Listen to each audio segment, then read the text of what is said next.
शिवलिंग कितने प्रकार की शिवलिंग होती हैं और इन शिवलिंगों का क्या क्या महत्व होता है? शिवलिंग को शिवजी का निराकार स्वरूप कहा गया है।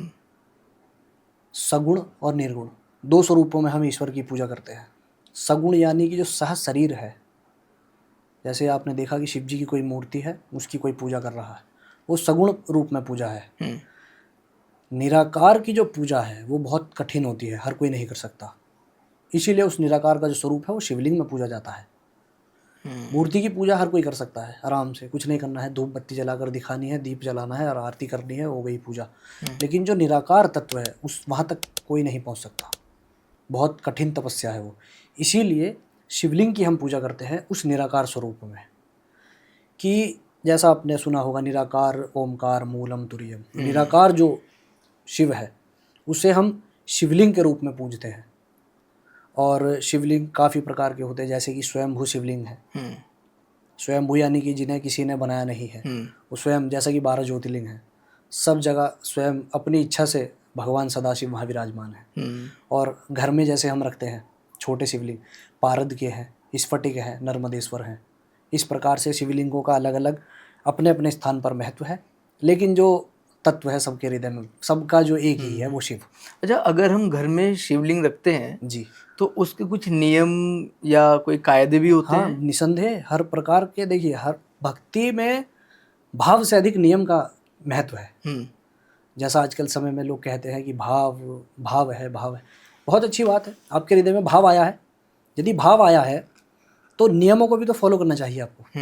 भाई जिसका भाव नहीं है वो नियम भी फॉलो नहीं करेगा। यदि आपका कह रहे हैं कि वास्तव में आपका भगवान के प्रति भाव है तो आप नियम भी फॉलो करेंगे। और घर में शिवलिंग के लिए जो आपने बताया है, सबसे विशेष जो नियम है यह है कि जो आपका शिवलिंग है वो आपके अंगूठे के आकार का होना चाहिए, बहुत अधिक बड़ा ना हो। और नर्मदेश्वर हो, स्फटिक हो या फिर पारद की शिवलिंग हो, 3 प्रकार के ही शिवलिंग हम अपने घर में रख सकते हैं। नित्य प्रतिदिन जल से उनका अभिषेक करना चाहिए, पंच द्रव्य से अभिषेक करना चाहिए, पवित्रता का ध्यान रखना चाहिए। और जैसे भी आप कर सकते हैं उनका पूजन नित्य प्रतिदिन करना चाहिए, पवित्रता का ध्यान रखना चाहिए। भाव के साथ नियम यदि आप फॉलो करते हैं तो आपकी भक्ति जो है सिद्ध होती है, वरना आप भेड़ चाल में चल रहे हैं, धूल में लट्ठा घुमा रहे हैं। हाँ, अक्सर यही होता है ना कि भाई जो साधारण सा व्यक्ति है, आम नागरिक है, उसको शिवजी के प्रति उसकी आस्था है, वो शिवजी की पूजा करना चाहता है, लेकिन उसको ये नहीं पता कि घर में किस प्रकार की और कौन सी शिवलिंग लेकर आनी है, क्योंकि वो तो अपनी श्रद्धा के अनुसार लेकर आ रहा है, अपनी भाव उसको जुड़े हुए हैं शिवजी के साथ, तो वो शिवलिंग लेकर के आ रहा है। तो थोड़ा सा समय निकाल कर स्वाध्याय करना चाहिए ना शिव महापुराण का। इसलिए तो मैं सोशल मीडिया पर बहुत ज़्यादा ये 2 ही बात बोलता हूँ, एक नशे से दूर रहना और एक स्वाध्याय करना। तभी तो आपको ज्ञान होगा अपने धर्म का। केवल धर्मी बन गए कि हम सनातनी हैं, हम ये करते हैं वो करते हैं, कुछ नहीं करता भाई कोई भी, जब तक स्वाध्याय नहीं करते अपने धर्म के विषय में। थोड़ा समय दो, सब कुछ दिया गया है आपके पुराणों में, एक एक चीज़ दी गई है, कहाँ कैसे क्या करना है क्या नहीं करना है, विधि निषेध सब दिया गया है, डू और डोंट्स। तो आप पढ़ो शिव महापुराण, उसमें सब दिया गया है कैसे शिव जी की पूजा करनी है। यदि आपको गरीबी मिटानी है तो क्या करना चाहिए, आपको संतान चाहिए तो क्या करना चाहिए, सब कुछ दिया गया है उसमें। बस आप कमी कहाँ है हमारे अंदर, हम पढ़ते नहीं, स्वाध्याय नहीं करते हैं।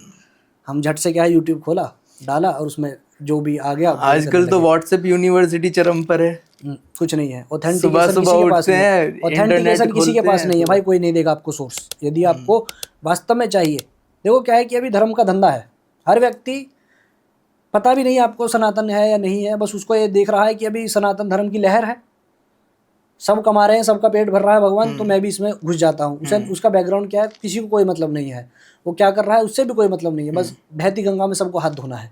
लेकिन यदि आपको ऐसी अवस्था में आना है कि इतनी सारी लोग अलग अलग तरह के कथावाचक हैं, कोई कुछ बोलता है कोई कुछ बोलता है, आप किसी की मत सुनो ना, आप स्वाध्याय करो, मत जाओ कहीं। आपने सनातन धर्म की बात करी यहाँ पे जी, तो उससे रिलेटेड ना मेरे मन में बहुत सारी चीज़ें थी, जैसे कि हम ऑफ कैमरा भी बातें कर रहे थे आते वक्त, या बाहर बैठ के बातें कर रहे थे।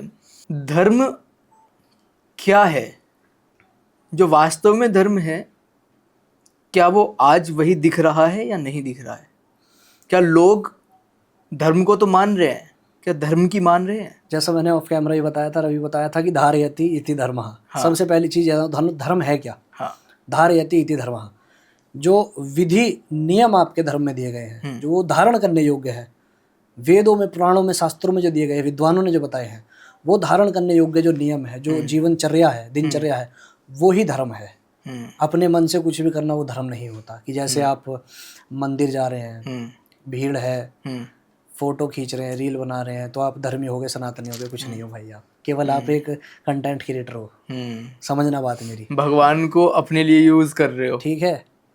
और लोग कहते हैं ना कि भगवान का बेवकूफ़ बना रहे हैं। भगवान का कोई बेवकूफ़ नहीं बना सकता है। आप अपनी आत्मा का पतन कर रहे हो, अपने आप को बेवकूफ़ बना रहे हो। यदि आपको वास्तव में ये है ना कि आप सनातनी हो या ईश्वर से जुड़े हो, शिव जी से जुड़े हो, किसी भी ईश्वर के स्वरूप से जुड़े हो, प्रातःकाल ब्रह्म मुहूर्त में 4 से 6 बजे उठ के स्नान करना, समय से सो के समय से उठने की आदत डालना। जो आचरण अच्छा रखता है ना, भक्ति उसी की सिद्ध होती है। और जिसका आचरण बेकार होता है ना, आचारहीनम न पुनन्ति वेदाः, जिसका आचरण बेकार होता है ना, उसे वेद भगवान भी पवित्र नहीं कर सकते। तो धर्म आज के दौर में क्या लगता है कि क्या है? आप देखें कि हर कोई, आप किसी पॉलिटिशियन को देख लीजिए, आप किसी धर्म गुरु को देख लीजिए, है ना, धर्म का सहारा लेकर या धर्म को ही एक तरीके से नाव बना करके अपनी पतवार पार लगाने में लगे हुए। हर व्यक्ति उसी कार्य में लगा है भाई, हर व्यक्ति उसी कार्य में लगा क्या है धर्म? देखो क्या है कि पेट का सवाल है। सबसे पहली चीज़ समझना, पेट भरना है, उसके लिए मेहनत करनी है। लेकिन आप एक अच्छे फील्ड में जाकर एक धर्म के कार्य करके आप धन कमा रहे हो, बहुत अच्छा विषय है। जैसा कि आप अभी देख रहे हो कि बॉलीवुड के इतने सारे सेलिब्रिटी हैं, एक्टर्स हैं, वो क्या करते हैं, पान मसाले का, विमल तंबाकू का या किसी भी उसका ऐड करते हैं, पैसे कमाते हैं ना जी। वो तो गलत चीज़ स्प्रेड कर रहे हैं, आपने उन्हें एक्टर बना दिया है। लेकिन यदि कोई वैदिक ब्राह्मण है, कोई धर्म का प्रचार प्रसार कर रहा है, दिया वो थोड़ा बहुत आप उसे, वो भी मांग नहीं रहा, वो आप अपनी इच्छा से दान धर्म कर रहे हो, आप अपनी इच्छा से दे रहे हो। हाँ, जैसे अभी देखा आपने, एक रील भी वायरल हुई थी, एक मीम वायरल हुआ था जिसमें धीरेन्द्र शास्त्री जी गुची का चश्मा लगाए हुए थे, आपने देखा होगा वो। तो किसी ने बोला था कि ये धर्म गुरु नहीं है, बिजनेसमैन बन गए हैं। अब देखिए, मैंने आपसे भी क्या कहा कि जो बॉलीवुड के एक्टर्स नशे को प्रमोट कर रहे हैं, वो खुद तो फिटनेस जो है, फिटनेस पर ध्यान देते हैं, ये नहीं खाना, वो नहीं खाना, इतना बजे उठना है, उनका अलग से एक न्यूट्रिशनिस्ट रखा हुआ है, सब कुछ ऐसे कर रहे हैं। लेकिन वो समाज को क्या दे रहे हैं, विमल पान मसाले का ऐड दे रहे हैं, दे रहे हैं ना, बिल्कुल।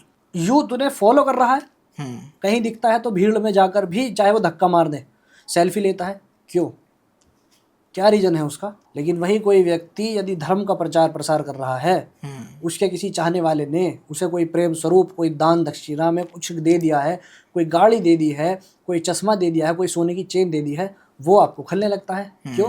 क्योंकि हमेशा से ही सनातन का विरोध करने वाले सबसे अधिक है। लेकिन एक बात मैं आपके चैनल से कहना चाहता हूँ भाई, कि सनातन का विरोध दुनिया कर ले, लेकिन गिरेगा नहीं कभी सनातन। प्रचार प्रसार हमेशा से ऐसे ही चलता रहा है, आगे भी ऐसे ही चलता रहेगा, क्योंकि सनातन स्वयं भगवान स्वयं सनातन है। सनातन कोई अलग से कोई शब्द नहीं है। लेकिन अभी आपने जैसे देखा होगा, प्रेमानंद महाराज जी हो गए, अनिरुद्ध आचार्य जी हो गए, उन्होंने जो बहुत ज़्यादा विवादित उनका बयान, उनके 2 शब्द जो लोगों को, समाज को सही राह पर लाने की कोशिश में उन्होंने कहे थे, उसी को लोग दूसरी दिशा में ले गए, दूसरी मानसिकता से ले गए। कितना बवाल पूरे देश में उसके ऊपर हुआ। चोर की दाढ़ी में तिनका, हाँ, एक मुहावरा है ना, स्कूल में पढ़ा था हमने भी। तो यदि आप कुछ गलत कार्य करते हो, कोई चोर है, चोरी करके आया है, घर में सो गया है, उसका गेट रात के 12 बजे अगर कोई नॉक होता है तो वो डर जाता है। यदि कोई सच्चा व्यक्ति होता है जो पूरे दिन भर मेहनत करके अपनी जीविका कमाता है, भगवान का ध्यान करके सोता है, रात के 2 बजे भी अगर उसका गेट कोई बजाता है, छाती चौड़ी करके गेट खोल देगा वो। क्या बात है। क्यों? उसे पता है, उसके हृदय में भाव है, वो सच्चा है, मैंने कोई दोष नहीं करा, कोई पाप नहीं करा है, वो निर्भय है। भयभीत वो होता है जो कर्म गलत करता है। हाँ। तो इसीलिए जो ये बयान दिया गया था, हाँ, वही लोग डरे जो गलत है, जिनका जीवन गलत है, जो कंटेंट भी गलत उस प्रकार का देते हैं। इसी तरह की और शॉर्ट क्लिप देखने के लिए चैनल को अभी सब्सक्राइब करें।